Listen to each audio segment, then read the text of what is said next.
ஹரிநாராயண துரிதி நிவாரண பரமானந்த சதாசிவசங்கர நாளென் செய்யும் வினைதானென் செய்யும் என நாடி வந்த கோலென் செய்யும் கொடுங்கூற்றியன் செய்யும் குமரேசர் இரு தாளும் சிலம்பும் சதங்கையும் தண்டையும் சண்முகம் தோளும் கடம்பும் எனக்கு முன்னே வந்து தோல்லிடினேன்.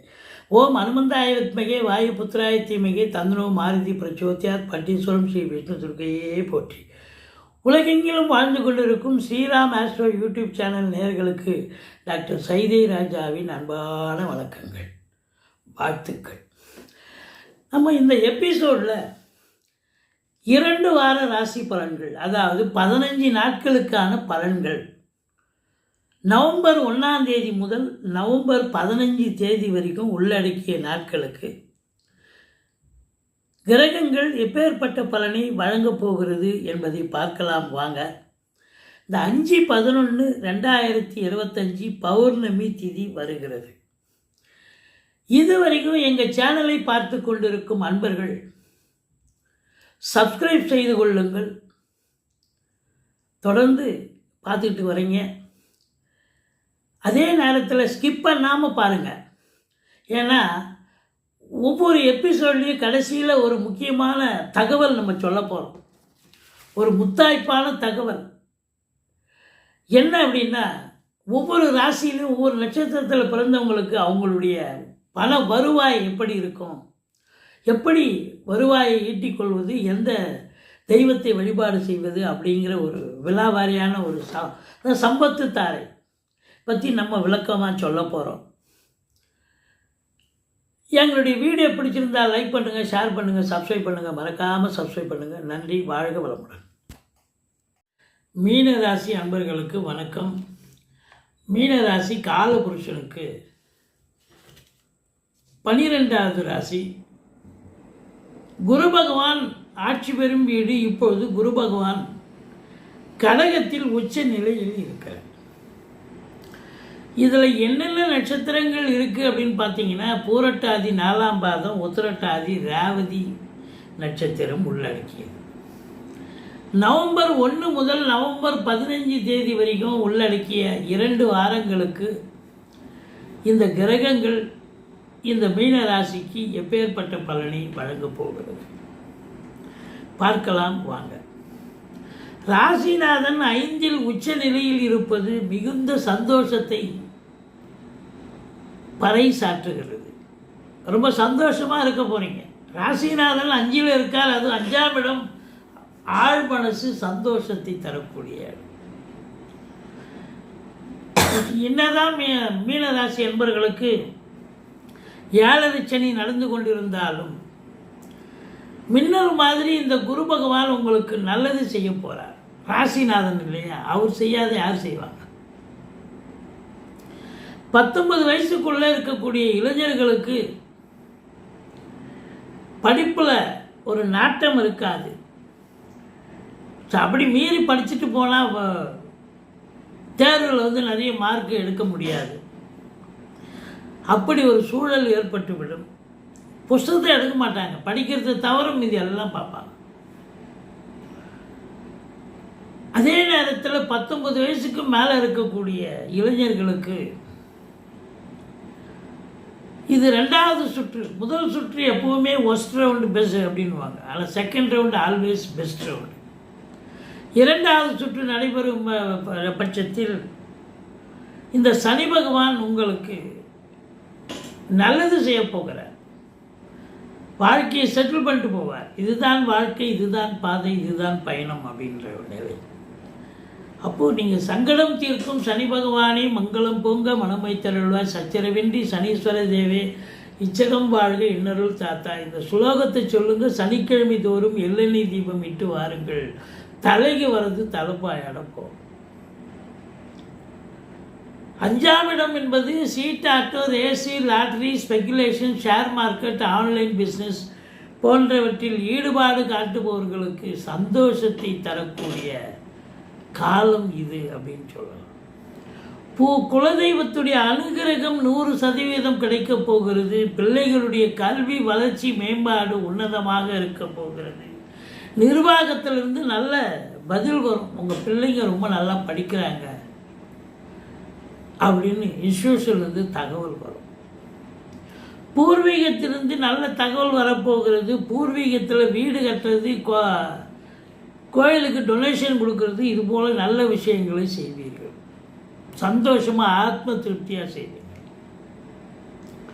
2க்கும் 9க்கும் ஆதிபத்தியம் பெற்ற செவ்வாய் 9இல் ஆட்சி பீடம் ஏறி குரு பார்வை பெற்று குரு மங்கள யோகம் பெற்று இருப்பது குடும்பத்தில் மற்றற்ற மகிழ்ச்சி, சந்தோஷம், பண வரவு, உங்கள் சொல்லுக்கும் செயலுக்கும் மதிப்பு மரியாதை கிடைக்கக்கூடிய ஒரு காலகட்டமாக இது விளங்கப் போகிறது. சனி பகவான் 3ஆம் பார்வையாக 3ஆம் இடத்தை பார்ப்பதால் இளைய சகோதரர்களுக்கும் உங்களுக்கும் கருத்து வேறுபாடு வரும். அல்லது இளைய சகோதரர்களுக்கு சகோதரிகளுக்கு தேக ஆரோக்கிய பிரச்சனை ஏற்பட்டு மருத்துவ செலவுகள் வைக்கக்கூடிய நிலை, அது நீங்கள் தான் பார்ப்பீங்க. எடுக்கின்ற முயற்சி சக்ஸஸ் ஆகும், ஆனால் காலதாமதம் ஆகும்.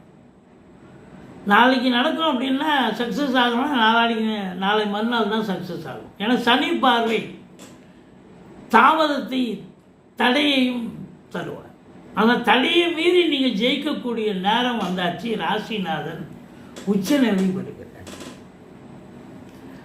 குடும்பஸ்தானம் பண வரவு சிறப்பாக இருக்கிறதால மீன ராசி அன்பர்கள் தங்கம் வாங்கிறது, வெள்ளி வாங்கிறது, பிள்ளைகளுக்கு கம்ப்யூட்டர் லேப்டாப் வாங்கி தர்றது, ட்ரெஸ் மெட்டீரியல் வாங்கிறது, இப்படி தங்கம் வெள்ளி பாத்திரங்கள் வாங்கக்கூடிய நிலையும் ஏற்படும். 4க்கும் 7க்கும் ஆதிபத்தியம் பெற்ற புத பகவான் 8ஆம் இடத்தில் இருக்கிறார். மறைந்த புதன் நிறைந்த தரம். ஆனாலும் 4க்கும் 7க்கும் ஆதிபத்தியம் பெற்றவன் 8இல் அமர்ந்திருப்பது என்பது தாய்க்கும் தாய் வழி சொந்தங்களுக்கும் உங்களுக்கும் கருத்து வேறுபாடு வரும். அசையா சொத்துக்கள் மூலம் செலவினங்கள் ஏற்படும். வண்டி வாகனங்களை வச்சு பொழப்பு நடத்தக்கூடியவர்களுக்கு சவாரி கிடைக்கிறதோ இல்லையோ வண்டி வாகனங்கள் செலவு வைக்கக்கூடிய நிலையும் இருக்கும்.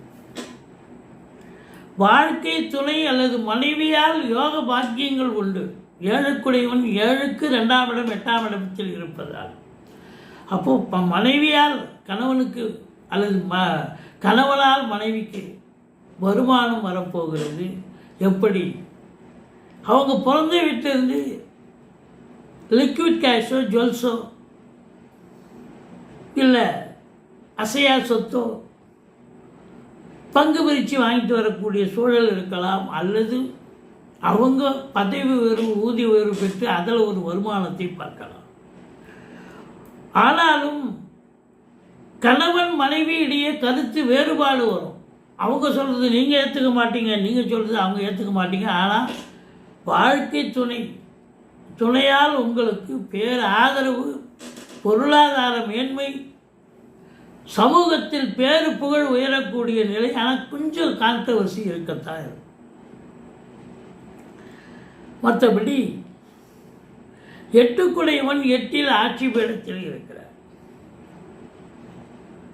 8ஆம் இடம் என்பது ஒரு அசிங்கம், அவமானத்தை தரக்கூடிய இடம். அந்த இடத்து அதிபதி ஆட்சி பீடத்தில் இருக்கிறார் என்று சொன்னால் எந்த ஒரு அசிங்கமோ அவமானமும் உங்களுக்கு இருக்காது. நல்ல சந்தோஷமாக நீங்கள் இஎம்ஐ கட்டுறதுலேருந்து கொடுக்கல் வாங்கல் பண்ணுங்க, கடன் ரீபே பண்ணுறது எல்லாமே சிறப்பாக பண்ணுவீங்க. எந்த குறையும் இருக்காது. 9ஆம் இடத்தில் செவ்வாய் இருந்து குரு பார்வையில் இருப்பது என்பது குரு மங்கள யோகம் ஏற்படுகிறது. செங்கல், மணல், ஜல்லி, ஹார்ட்வேர்ஸ் போன்ற பிரிவில் பணியாற்றுபவர்கள், ரியல் எஸ்டேட் பிரமுகர்கள், ஃப்ளாட் ப்ரமோட்டர்ஸ், பில்டர்ஸ், கட்டிட கலைஞர்கள், இடம் வாங்கி விற்கக்கூடிய அன்பர்கள், ஏன்னு கேட்டிங்கன்னா உங்களுக்கு 4ஆம் இடத்தை 8ஆம் பார்வையாக பார்க்குறேன் செவ்வாய். அப்போ கண்டிப்பாக சொத்து பத்து வாங்குவீங்க, அதில் இன்வெஸ்ட் பண்ணுவீங்க, வீடு கட்டலாம், வீடு ஆல்ட்ரேஷன் பண்ணலாம், அல்லது ஃப்ளாட் வாங்கக்கூடிய ஒரு அமைப்பு இருக்கும். மொத்தத்தில் பூமி சம்பந்தப்பட்ட விஷயங்கள் ஏதோ ஒன்று லீஸ் பண்ண போகிறீங்க, அதான் நடக்க போகும். 10ஆம் இடத்தை சனி பார்க்கிறார். இன்னும் கொஞ்சம் அதிகமாக உழைப்பீங்க, மாடு மாதிரி கொஞ்சம் கஷ்டப்பட, அதுவும் வேலை பலு இருக்குங்க. 8 ஹவர் டியூட்டினா 10 ஹவர் வேலை பார்ப்பீங்க. இன்ஸ்டியூஷன்லேருந்து சொல்லுவாங்க நீங்கள் அதை முடிச்சு கொடுத்துட்டு போங்க, டார்ச்சர் இருக்கும். ஆனால் நீங்கள் சொந்த தொழில் பண்ணுற இடத்துலையும் கொஞ்சம் அதிகமாக வேலை பார்க்க வேண்டிய சூழல் இருக்கும். அப்போ இன்புட்டு இருக்குன்னு சொன்னால் அவுட்புட் கிடைக்கத்தானுங்க போகுது. அப்போ 11ஆம் இடத்தை குரு பார்க்கிறார். எண்ணிய செயல் ஈடேறப் போகிறது, தொட்டதெல்லாம் தொடங்க போகிறது, எல்லாம் லாபமயம். பண வரவு என்பது இரட்டிப்பாக இருக்குமா? முதல் திருமணம் முறிவு ஏற்பட்டு 2வது திருமணத்திற்காக காத்திருக்கும் இந்த மீனராசி அன்பர்களுக்கு நல்லது நடக்கப் போகிறது என்று சொன்னால் மிகையாக. ராகு 12ல் இருக்கார் பாருங்க, சூப்பர். அந்நிய பொருளாதாரம் வீடு தேடி வரப்போகிறது. இம்போர்ட்டிங் எக்ஸ்போர்ட், அதாவது பொருளை ஏற்றுமதி இறக்குமதி செய்யக்கூடியவர்களுக்கு, தொழில் பண்ணக்கூடியவர்களுக்கு பிரம்மாண்ட வளர்ச்சி இருக்க போகிறது. சம்பாத்தியம் சிறப்பாக இருக்க போகிறது. யாரெல்லாம் வெளிநாடு போகணும்னு நினைக்கக்கூடிய அந்த மீனராசி என்பவர்கள் தாராளமாக போங்க, சம்பாதிக்கலாம். 6 கேது வெற்றிங்க. நீங்கள் தொட்டதெல்லாம் சக்ஸஸ் தான். அது தொழில் ரீதியாக முயற்சி பண்ணுறீங்க, உத்தியோக ரீதியாக பண்ணுறீங்க, வெளிநாடு ரீதியாக முயற்சி பண்ணி போகிறீங்க, எல்லாமே சாதிக்க போகிறீங்க. எதிரிகள் ஓடி ஒளிவார்கள். கடன் சுமை படிப்படியாக குறையும். கோர்ட்டில் கேஸ் தான் இருந்தால் சாதகமாக தீர்ப்பு வரக்கூடிய ஒரு சூழல். ராகு 12ல் தனித்து இருப்பதால் ஓம் அமிர்த ராகுவே போட்டின்னு 1008 சொல்லுங்கள். மற்றபடி 4க்குடைய 7க்குடைய புதன் 8ல் இருந்தாலும் நல்லதுதான் செய்வார். இருந்த போதிலும் சக்கரத்தாழ்வாருக்கு நெய் தீபம் இடுங்கள். இந்த பூரட்டாதி 4ஆம் பாதத்தில் பிறந்தவர்கள் குபேரனை வழிபாடு செய்து கொள்ளுங்கள். குபேரனுடைய ஃபோட்டோ இருந்தால் உங்கள் ஆஃபீஸு, வீடு, அலுவலகம் அதெல்லாம் மாற்றி வைங்க. உத்திரட்டாதி நட்சத்திரத்தில் பிறந்தவர்கள் காமதேனு போட்டோவை வாங்கி வீட்டில் வைங்க, ஆஃபீஸில் வைங்க. ரேவதி அப்படின்னு சொன்னாலே படகு, போட், அதனுடைய இமேஜஸ் இருந்தால் அவங்க அலுவலகத்துலேயோ ஆஃபீஸ்லேயோ வீட்டிலே வைக்கலாம். அல்லது ராமர் பாதம், திருப்பாதம் இருக்கும் இல்லையா, அந்த இமேஜஸ் கூட கிடைச்சதுன்னா நீங்கள் வச்சுக்கலாம். மொத்தத்தில் பார்க்கும் பொழுது இந்த மீனராசி அன்பர்களுக்கு 7 சனி நடந்து கொண்டு இருந்தாலும் 7 சனியுடைய தாக்கம் இருக்காது. ஏன்னா ராசிநாதன் உச்ச நிலையில் இருக்கிறார். எங்களுடைய வீடியோ பிடிச்சிருந்தால் லைக் பண்ணுங்கள், ஷேர் பண்ணுங்கள், சப்ஸ்கிரைப் பண்ணுங்கள். மறக்காமல் சப்ஸ்கிரைப் பண்ணுங்கள். நன்றி. வாழ்க வளமுடன்.